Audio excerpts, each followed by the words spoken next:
өгж хамтрагчд маань 62,000 өгсөн. Тийм болохоор шагналын яг юунаас хамаардаг нь тодорхой биш болохоор сайн мэдэхгүй байна шүү. Нийтдээ Clubhouse 13 даалгавар бий. Тэдгээрийн 8-ыг нь ганцаараа хийх боломжтой. Харин үлдсэн 5-ын заавал дор ээж 2 тоглож шаарддаг шүү. Төөрөхгүй тул эхлээд соло даалгавруудаас нь эхлэе. Дараа нь дор ээж 2 хүн шаарддаг даалгаврыг орё. Эхнийх нь Gun Running. Энэ таны зөвлөө нэлээд ингэж нямбаа ажиллагаа шаарддаг. Эхлээд 8-аа тасалдуулж хамгаалагчдыг устгаад зэвсгийг авч машинд ачих хэрэгтэй. Ачигууд хайрцуудыг гараар зөөх хэрэгтэй болно. Хэрэг хайрцаг барьж яваад өгвөл тэр хайрцаг устж ашиг баг зэрэг алдагдсан шүү. Үүний дараа ачаа заасан зэгт хүргэн даалгаврыг гүйцэтгэд 30 минут өгдөг тул яарах шаардлагагүй. Гэхдээ хэд удаанч байж болохгүй шүү.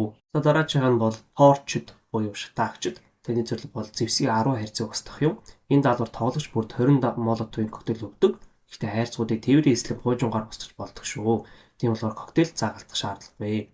Энэ танд ердөө 15 минут өгдөг тул хурдан ба болгоомжтой ажиллаарай. Дараагийн